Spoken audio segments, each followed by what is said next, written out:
దైవం యేసు మనలను ప్రేమించువాడు. జీవం గల దేవుడు యేసు మనలో జీవించువాడు. ప్రేమ గల దైవం యేసు మనలను ప్రేమించువాడు. జీవం గల దేవుడు యేసు మనలో జీవించువాడు. నిన్న నేడు రేపు నిరంతరం మారనివాడు. నిన్న నేడు రేపు నిరంతరం మారనివాడు. ప్రేమగల దైవం యేసు మనలో ఉండేవాడు. ప్రేమగల దైవం యేసు మనలో ఉండేవాడు. ప్రేమగల దైవం యేసు మనలను ప్రేమించువాడు. జీవం గల దేవుడు యేసు మనలో జీవించువాడు.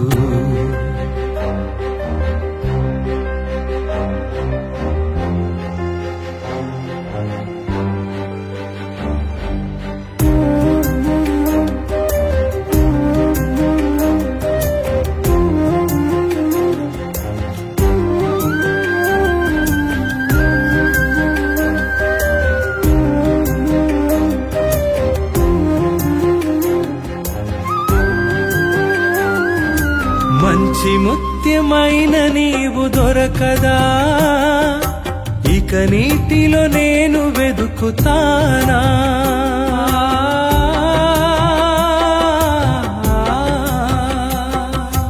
మంచి ముత్యమైన నీవు దొరకదా, ఇక నీటిలో నేను వెదుకుతానా. దాచబడిన ధనమా నా యేసు రాజా, దాచబడిన ధనమా నా యేసు రాజా. క్షయమైన వాటిని కోరను, నీవే నాకు చాలును. క్షయమైన వాటిని కోరను, నీవే నాకు చాలును. నీవే నాకు చాలును యేసయ్యా, నీవే నాకు చాలును యేసయ్యా. ప్రేమగల దైవం యేసు మనలను ప్రేమించువాడు. జీవం గల దేవుడు యేసు మనలో జీవించువాడు. ప్రేమగల దైవం యేసు మనలను ప్రేమించువాడు. జీవం గల దేవుడు యేసు మనలో జీవించువాడు. నిన్న నేడు రేపు నిరంతరం మారనివాడు. నిన్న నేడు రేపు నిరంతరం మారనివాడు. ప్రేమగల దైవం యేసు మనలో ఉండేవాడు. ప్రేమగల దైవం యేసు మనలో ఉండేవాడు. ప్రేమగల దైవం యేసు మనలను ప్రేమించువాడు. జీవం గల దేవుడు యేసు మనలో జీవించువాడు.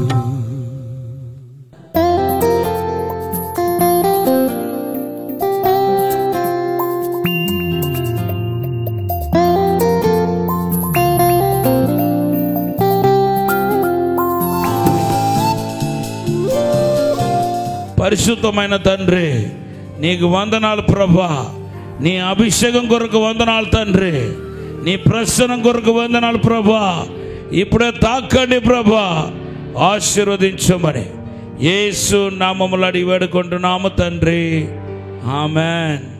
నేను చెప్తున్నాను, అప్పును క్లియర్ చేయటానికి ఇంకొక అప్పు చేయటం దేవుని చిత్తం కాదు. ఒకటి తొలగించడానికి ఇంకొకటి తెచ్చుకోవటం, ఇట్ ఈస్ నాట్ గాడ్స్ వే.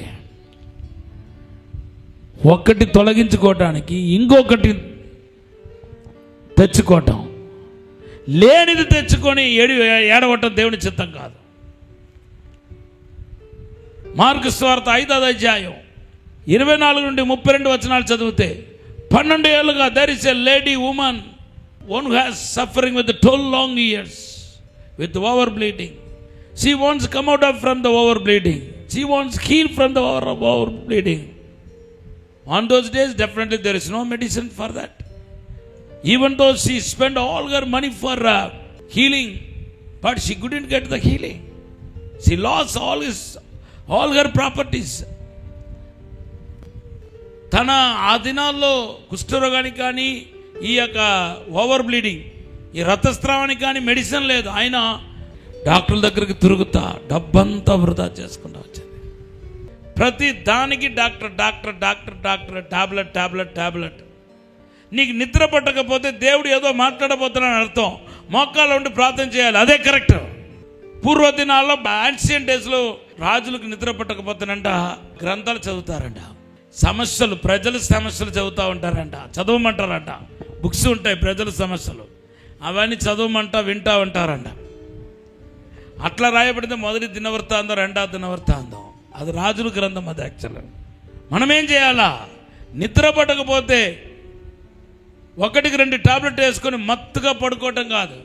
నీ బ్రెయిన్ బలహీనమైపోతాయి, నీ నరాలు వీక్ అయిపోతాయి. నేను సేవకు వచ్చిన కొత్తలో దేవుడి దగ్గర ఒక ప్రార్థన చేశాను, ప్రభా నా లైఫ్లో ఈ స్లీపింగ్ టాబ్లెట్ మాత్రం ఎప్పుడు వేసుకోకూడదు తండ్రి. మత్తు వచ్చే ఏది నా శరీరంలోనికి వెళ్ళకూడదు ప్రభా అని ప్రార్థన చేసుకున్నాను. దేవుని ఒక మహాకృపను బట్టి ఈ 33 సంవత్సరాల్లో ఆ మత్తు వచ్చే ఆ స్లీపింగ్ టాబ్లెట్కి సంబంధించిన లాంటిది ఏది నా బాడీలోనికి దిగకుండా దేవుడు కాపాడాడు. ఇంక మిట్ట కూడా కాపాడతాడని చెప్పి అనుకున్నాను.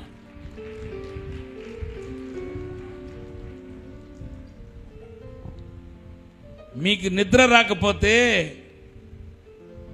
అస్తమానం నిద్రపోయి వాళ్ళ దగ్గర వచ్చి అడగండి, మీకు ఎలా నిద్ర పడుతుందో. ప్రేయర్లో నిద్రపోతారు, వాక్యం ఉన్నప్పుడు నిద్రపోతారు, ఇంట్లో ఉన్నప్పుడు నిద్రపోతారు, కూర్చొని మాట్లాడుతూ అడగండి వాళ్ళ దగ్గర వచ్చి, అమ్మ నీ వరం ఏంటో చెప్పమ్మా, నీ వరంలో కొంచెం నాకు కూడా ఇవ్వమ్మా అని చెప్పి అడగండి. అలా అడగండి. కానీ నిద్ర పట్టట్లేదని టాబ్లెట్ వాడటం అది దేవుని పద్ధతి కాదు. ఇంకొక రోగం తెచ్చుకుంటున్నావు. నువ్వు నిద్రపోవడానికి టాబ్లెట్ వాడుతున్నావంటే ఇంకొక రోగం, నాకు తెలిసి నేను డాక్టర్ని కాదు కానీ ఇంకొక రోగం అంటే గ్యాస్ట్రిక్ ప్రాబ్లం ఫామ్ అయిపోతుంది అర్థం. మానసిక టాబ్లెట్ అన్నిటి వెనకాల గ్యాస్ట్రిక్ ఫామ్ అవుతాయి. మత్తుగా ఉన్న ప్రతి టాబ్లెట్ నీకు గ్యాస్ట్రిక్ ప్రాబ్లం తీసుకుని వస్తాయి. యాంటీబయాటిక్ ఏదైనా సరే నీకు గ్యాస్ట్రిక్ని పుట్టిస్తాయి. యాంటీబయాటిక్ వాడితే అది ఎంత పెద్ద ప్రాబ్లం. మీరు చదవండి, గూగుల్లో వెళ్ళి చదవండి, సైడ్ ఎఫెక్ట్ని పెట్టండి. ఏ టాబ్లెట్కైనా సైడ్ ఎఫెక్ట్ లేదన్నట్టుగా ఎక్కడ ఉండదు. మీరు చదవండి, వెళ్ళి గూగుల్కి వెళ్ళండి, ఒక టాబ్లెట్ పేరు, ఈవెన్ పారాసిటమాల్ కూడా సైడ్ ఎఫెక్ట్ ఉన్నాయి. నీ ఆయుష్ను తగ్గిస్తాయి. నువ్వు టాబ్లెట్ ఎంత ఎక్కువ వాడుతున్నావో అంత ఎక్కువ నీ ఆయుష్ కాలం తరిగిపోతాయి. అలాగంటూ నేను టాబ్లెట్కు వ్యతిరేకుని కాదు. అర్జెంటు అవసరమైతే మీ మనసు కన్విన్స్ అయితే దేవుని సన్నిధికి వెళ్ళి అడగాలి, ప్రభా I want to take the tablet, whether it's your will or not. Ask God. If God says yes, then you take the tablet, no problem. But ఊరుకునే అంటే టాబ్లెట్ డాక్టర్ అంటే you don't have the right faith. నీకు సరి అయిన విశ్వాసం నడవట్లేదని అర్థం. మరి దేవుడు ఎందుకు నీకు స్వస్థపరిచిన యెహోవా నేనే అంటున్నాడు. మరి ఎందుకు దేవుడు నీకెందుకు దేవుడు కావాలి? ఆయన పొందిన గాయముల ద్వారా మేము స్వస్థత పొందుకుంటున్నాం అంటున్నాం. ఎందుకు నీకు దేవుడు కావాలి? అప్పుడు రక్షణ అనే మాటకు సోటాజీ, ఈ సోటాజీ అనే మాటలో హీలింగ్స్ కూడా ఉన్నాయి, డెలివరెన్స్ ఉన్నాయి, విముక్తి ఉన్నాయి. గట్టిగా ఒక హల్లెలూయా చెప్పండి. 12 ఏళ్ళుగా రక్తస్రావంతో బాధపడుతున్న స్త్రీ తన రక్తస్రావం నుండి విడుదల పొందడానికి ఆస్తిపాస్తులు పోగొట్టుకుంది. తర్వాత 12 ఏళ్ళ తర్వాత యేసుప్రభు దగ్గరికి వచ్చింది. పోగొట్టుకున్న ఆస్తిని, పోగొట్టుకున్న ఆరోగ్యాన్ని తిరిగి పొందుకుందే తప్ప ఇంకా ఆమె ఆస్తిని పోగొట్టుకోలేదు. ఇదే యేసులో ఉన్న మహిమ. ఈరోజు యేసు వైపు చూసే వాళ్ళకి రక్షణ. మూడవదిగా, యేసు వైపు ఎవరు చూస్తున్నారో వాళ్ళు నిన్ను బాగా బాధ పెట్టే ఒక కార్యం ఒకటి ఉంది. అది అవమానం, నిందల, reproach. Your all your reproaching, all your insult, reject by others will cancel. గట్టిగా ఒక హల్లెలూయా చెప్పండి. కీర్తన 34:5 చదవండి. వారు ఆయన తట్టు చూడగా వారికి వెలుగు కలిగెను, వారి ముఖములు ఎన్నడూను లజ్జింపకపోయేవును. Yeah, their face were not ashamed. Those who look unto him, their face were not ashamed, because their face will be radiant by the power of God. దేవుని వైపు అలా చూస్తూ ఉంటే వాళ్ళు అవమానం పొందరంట, అవమానపరచబడరంట. కారణం ఏంటంటే వాళ్ళు మొగము ప్రకాశించడానికి ప్రారంభిస్తాయి. మొదటిగా ఏమన్నాను? మీరు వర్ధిల్లుతారు. రెండోది ఏమన్నాను? మీరు రక్షణను చేపట్టగలుగుతారు. మూడోదిగా నీ అవమానాలు కొట్టివేయబడతాయి, ప్రకాశిస్తావు. నాలుగవదిగా దేవుని బిడ్డలారా, కీర్తన 123:1-2 చదవండి. కీర్తన 123:1-2. ఆకాశమందు ఆసీనుడవైన వాడా, నీ తట్టు నా కన్నులెత్తుచున్నాను. నీ తట్టు నేను కన్నులెత్తుచున్నాను. దాసుల కన్నులు తమ యజమానుని చేతట్టును, యజమాని యొక్క చేతుల వైపు, దాసి కన్నులు తన యజమానురాలి చేతి తట్టును చూచినట్లు, మన దేవుడైన యెహోవా మనలను కరుణించు వరకు మన కన్నులు ఆయన తట్టు చూచుచున్నవి. హల్లెలూయా. ఎవరు దేవుని వైపు చూస్తున్నారో వాళ్ళు కనికరం పొందుతారు. వారి మీదకు దేవుని యొక్క కృప దిగుతాయి, శాశ్వతమైన కృప దిగుతాయి. కృప ఫేవర్ తీసుకొస్తాయండి. It will bring the God's favour, it will bring the man's favour. దేవుని యొక్క దయ, దేవుని యొక్క కృప నీ మీద కలుగుతాయి. మీరు పనిచేసే చోట ఫేవర్ ఉండాలి, నీ కుటుంబంలో నీకు ఒక ఫేవర్ ఉండాలి, బయట ఫేవర్ ఉండాలి. ఎంత ఎక్కువ దేవుని యొక్క కనికరాన్ని, దయను సంపాదించుకుంటున్నామో అంత ఎక్కువ మన పై స్థానానికి వెళ్ళగలుగుతాం. కొట్టండి, దేవుడు దయందును మనుషుల దయందును యేసయ్య వర్ధిల్లాడు. అటువంటి వర్ధిల్లటం మీ జీవితంలో జరగాలంటే, అటువంటి ఆశీర్వాదం మీ జీవితంలో ప్రవహించాలంటే, దేవుని దయ మనుషుల దయ నిండుగా మెండుగా మీ జీవితంలో కనపడాలంటే ఒకే మార్గం దేవుని వైపు చూడటం, యేసు వైపు చూడటం, యేసులో మనం దృష్టి నిలపటం. ఈరోజు ఎవరైతే యేసు వైపు చూస్తున్నారో, దేవుని వైపు చూస్తున్నారో, నిండైన కృప, శాశ్వతమైన కృప మీరు పొందబోతున్నారు. దేవుడు మనం ఆశీర్వదించి హెచ్చించబోతున్నానని మాట్లాడుతున్నాడు. అవమానానికి బదులుగా రెట్టింపు ఘనత కలుగుతాయి, రెట్టింపు కలుగుతాయి. నీకు ఇతరులాగా ఆస్తులు ఉండవు, ఆస్తులు లేకపోవచ్చు, డబ్బు లేకపోవచ్చు, పెద్ద పేరు లేకపోవచ్చు, కానీ నీకు రెట్టింపు ఘనత కలుగుతాయి. డబుల్ హానర్ దేవుడు ఇస్తాడు. ఎలాగా ఇస్తాడో మనం వేచి ఉండి చూడాలా. Number 4, favour. దేవుని దయ నీకు కలుగుతాయి, నిండైన దయ నీకు కలుగుతాయి. నంబర్ 5, కీర్తన 145:15 చదవండి. కీర్తన 145:15. సర్వజీవుల కన్నులు నీ వైపు చూచుచున్నది. తగిన కాలమందు నీవు వారికి ఆహారమిచ్చుదువు. తగిన కాలంలో ఎవరి కళ్ళు దేవుని వైపు ఉందో తగిన కాలంలో దేవుడు అద్భుతం చేస్తాడు. పక్షులకు ఆహారం అయితే నీకు తగిన కాలంలో అద్భుతం చేస్తాడు. రైట్ టైంలో నువ్వు అడగకపోయినా, ఫాస్టింగ్ లేకపోయినా, నీ కొరకు సేవకులు ప్రార్థన చేసినా చేయకపోయినా, తగిన కాలంలో ఆటోమేటిక్గా అద్భుతాలు జరిగిపోతాయి. ఆటోమేటిక్గా దేవుడిని దీవించడానికి చూస్తావు, ఆటోమేటిక్గా వర్ధులటాన్ని చూస్తావు, ఆటోమేటిక్గా దేవుడిని నిన్ను హెచ్చించడానికి చూస్తావు, ఆటోమేటిక్గా నీ దీవెనలు రెట్టింపు కాబోతున్నాయి. ఉన్నది ఉన్నట్టుగా మీరు తీసుకుంటే, if your eyes look an to God, he will feed you. నీకు ఆహారం పెడతాడమ్మా, అనుదిన ఆహారం. యేసుక్రీస్తు ఒక వాక్యం, అనుదిన ఆహారం నీ ప్రతిరోజు అవసరాలు, అనుదిన ఆహారం పరిశుద్ధాత్మ అభిషేకం, అనుదిన ఆహారం, దేవుని యొక్క మహిమ, అనుదిన ఆహారం. నాకైతే అనుదిన ఆహారం ఆయన ప్రసన్నం. మనిషి రొట్టె వల్ల మాత్రం కాదు, దేవుడు నోటిండు వచ్చే ప్రతి మాట వలన బ్రతుకుతాడు. ప్రతి మాట వలన. ఆ మాత్రం దేవుని బిడ్డగా విశ్వాసం లేకపోతే ఎలాగా? ఎందుకు ఈ లైఫ్ చెప్పండి? ఆ మాత్రం ఇక విశ్వాసం లేకపోతే ఎందుకు ఈ జీవితం నీకు? నంబర్ 6 కీర్తన 121 1-2 వచనాలు చదవండి. Psalms 121 verse 1.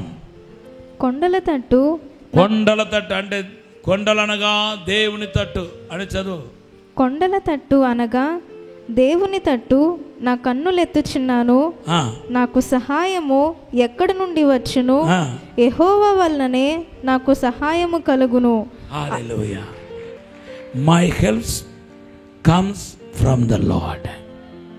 సో మొదటి వచనంలో ఏమంటున్నాడు? మొదటి వచనంలో కొండల తట్ట అనగా I will lift up mine eyes unto hills. Hills అనగా గాడ్. దేవుని వైపు చూచుచున్నాను, నాకు సహాయం. ఆయన మీకు మంచి సహాయకుడిగా ఉండాలంటే, అనుదిన సహాయకుడిగా ఉండాలంటే, నీ ఆపత్తులో, కష్టాల్లో, శోధనలో నీకు సహాయకుడిగా ఆయన ఉండాలంటే నీ కళ్ళు మాత్రం దేవుని తట్టు అస్సలు. కళ్ళు ఆయనే చూస్తూ ఉండాలి. అంటే అర్థం ఏంటి? యేసుప్రభు ఫోటో పెట్టుకుని ఆయనే చూడటమా, లేకపోతే ఇలాగ చూస్తూ ఉండటమా? కాదు, అది కాదు అర్థం. దేవుని తట్టు చూడటం అంటే అర్థం ఏంటంటే దేవుని మాటకు లోబడటం, దేవుని మాట వినటం, దేవుడికి లోబడటమే దేవుని తట్టు చూడటం. ఈరోజు దేవునికి అసాధారణమైన అద్భుతమైన కార్యాన్ని మనం చూడబోతున్నాం. దేవుని తట్టు చూసే ప్రతి ఒక్కరూ దీవించబడబోతున్నారు. చివరిగా 2వ దినవృత్తాంతం 20వ అధ్యాయం 12వ వచనం. 20:12 20 verse 12. 2nd Chronicles chapter 20 verse 12. మా దేవా, నీవు వారికి తీర్పు తీర్చవా? మా మీదకి వచ్చు ఈ గొప్ప సైన్యముతో యుద్ధము చేయుటకును మాకు శక్తి చాలదు, ఏమి చేయుటకును మాకు తోచదు. నీవే మాకు దిక్కు అని ప్రార్థన చేశాను. చూడండి, నీవే నా దిక్కని ఉంది తెలుగులో. ఇంగ్లీష్లో ఏమనుందంటే our eyes are upon you. Our eyes are upon you. Our eyes are upon you. నీవే నా దిక్కు అనే మాటకు our eyes are upon you. ఎప్పుడైతే ఈ మాట యెహోషువబాత్ పలికాడో, ప్రభు అంటున్నాడు 2వ దినవృత్తాంతం 20:21లో యుద్ధం నాది అనేసాడు. The battle is mine. When your eyes are upon God, then your battle became God's battle. నీ యుద్ధం ఎగవది అయిపోతుంది. నీతో పని ఉండదు, ఇంకా దేవుడే యుద్ధం చేస్తాడు. విజయం మాత్రం నీది, యుద్ధం మాత్రం దేవునిది అయిపోతాయి. అంటే what does mean? Those who eyes are looking unto God, their yoke became easy. ఇప్పుడు యెహోషువబాత్ యుద్ధం చేసి, గొడవ చేసి, కొట్లాడి ఫిలిస్తీయులు ఆ యొక్క శత్రువు దగ్గర నుండి విజయం సాధించాలంటే అది ఎంతో కష్టతరమైనది. కష్టతరమైన ఆ కాడిని దేవుడు సులువుగా తీశాడు.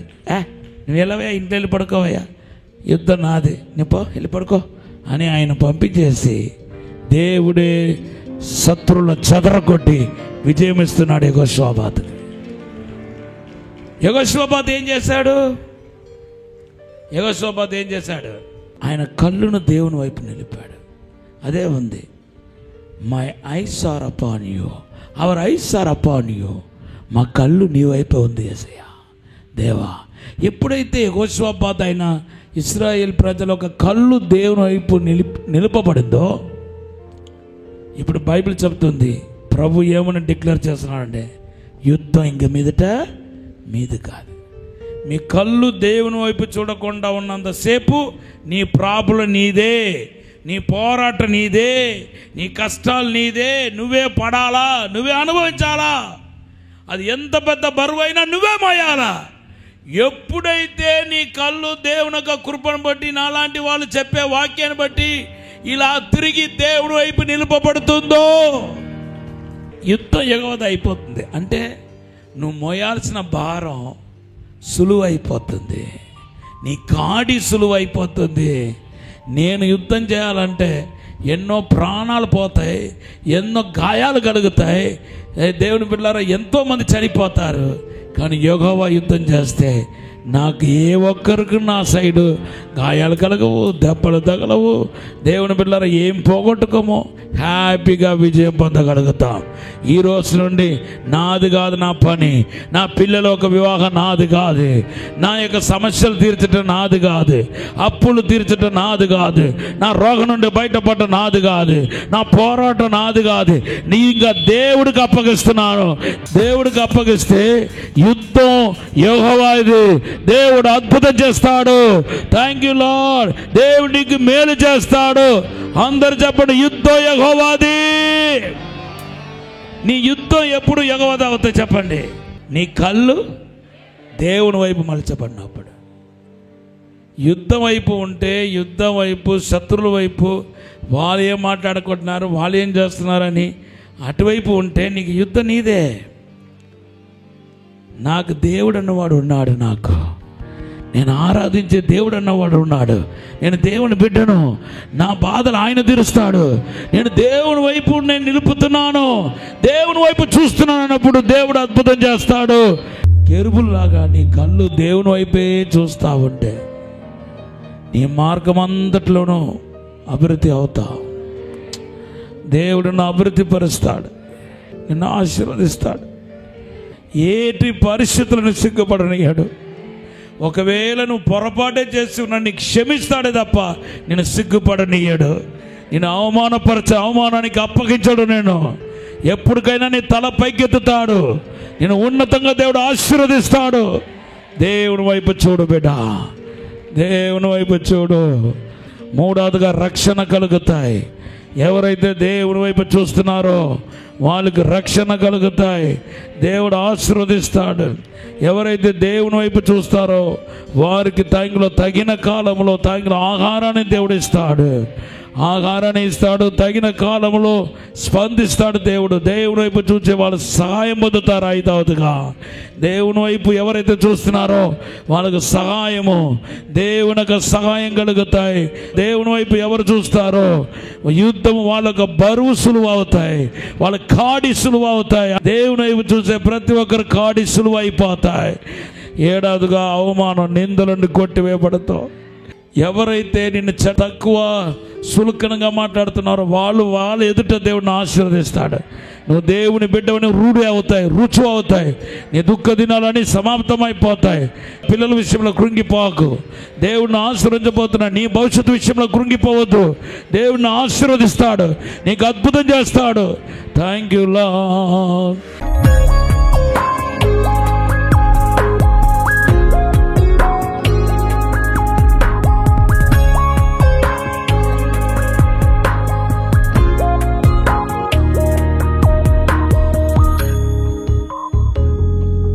పరిశుద్ధము నమ్మకమైన పరలోక తండ్రి, నీకు వందనాలు, స్తోత్రాలు ప్రభా. మా అతిక్రమ పాపాన్ని రక్తములు కడిగి పరిశుద్ధపరచండి, శుద్ధీకరించండి ప్రభా. అయ్యా, ఇక్కడ నిలబడి ఉన్న ప్రతి ఒక్కరిని ఆశీర్వదించండి, అద్భుతం జరిగించండి. నిందల అవమానాన్ని కొట్టివేయండి ప్రభా. తెగులు శాపపు కాడిని విర్రగొట్టండి ప్రభా. మీరు ఆశీర్వదించండి ప్రభా. యేసుక్రీస్తు నామములో ఇప్పుడే దేవుని మహిమ దిగునగాక. ఇప్పుడు అవమాన నిందలని కొట్టివేయబడగాక. నీ వైపు చూచుచున్న ప్రతి ఒక్కరు అభివృద్ధి అవునగాక, ఆశీర్వదించబడగాక. కెరూబుల వలె మా దృష్టిని నీ వైపు నిలుపుతున్నాం ప్రభువా. ఈ రోజు నుండి ప్రత్యేకమైన ఆశీర్వాదాలు కలుగునగాక, అద్భుతాలు కలుగునగాక, మిరకలు కలుగునగాక, విడుదల వచ్చినగాక, యేసు నామములో ఆశీర్వాదం వచ్చినగాక. ప్రతి ఒక్కరికి అద్భుతం జరిగించి మేలు చేయమని యేసు నామములో అడిగి వేడుకుంటున్నాం తండ్రి. ఆమేన్. విజయవాడలో దహించు అగ్ని సేవకుల కూడిక నవంబర్ 19వ తేదీన ఉదయం 10 గంటల నుండి ప్రారంభించబడును. ముఖ్య ప్రసంగికులు డాక్టర్ థామస్ గారు, దహించు అగ్ని మినిస్ట్రీస్, రాజమహేంద్రవరం. స్థలం కందుకూరి కళ్యాణ మండపం, జింకానా గ్రౌండ్స్, విజయవాడ. మరిన్ని వివరాలకు 9032224646 మరియు 9032224747. రాజమహేంద్రవరంలో దహించు అగ్ని సేవకుల కూడిక నవంబర్ 19వ తేదీన ఉదయం 10 గంటల నుండి ప్రారంభించబడును.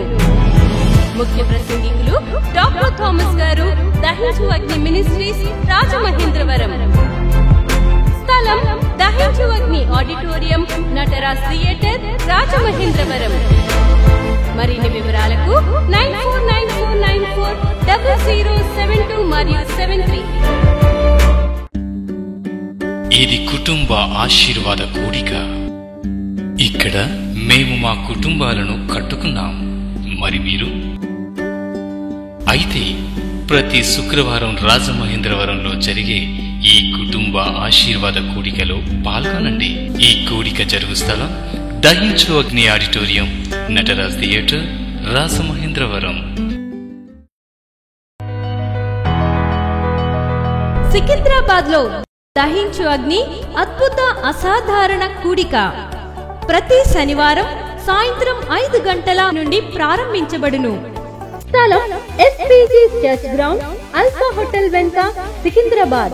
మరిన్ని వివరాలకు 9494940074 మరియు 75.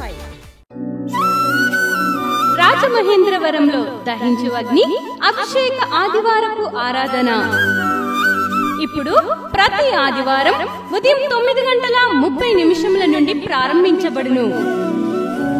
తప్పక పాలు పొందండి, దైవిక ఆశీర్వాదం పొందండి. స్థలం దహించు అగ్ని ఆడిటోరియం, నటరాజ్ థియేటర్, రాజమహేంద్రవరం. మీ ప్రార్థన అవసరతలకు 9494940072 మరియు 73. ఈ టీవీ కార్యక్రమాన్ని చూసి ఆశీర్వదించబడినట్లయితే దహించు అగ్ని టీవీ పరిచర్యకు మరియు బ్లెస్సింగ్ ల్యాండ్ కు సహకరించండి. దహించు అగ్ని trust current account number 357222444370, State Bank of India, main branch, Rajamahendravaram. My address doctor Thomas, దహించు అగ్ని మినిస్ట్రీస్, తుమ్మలోవా, రాజమహేంద్రవరం.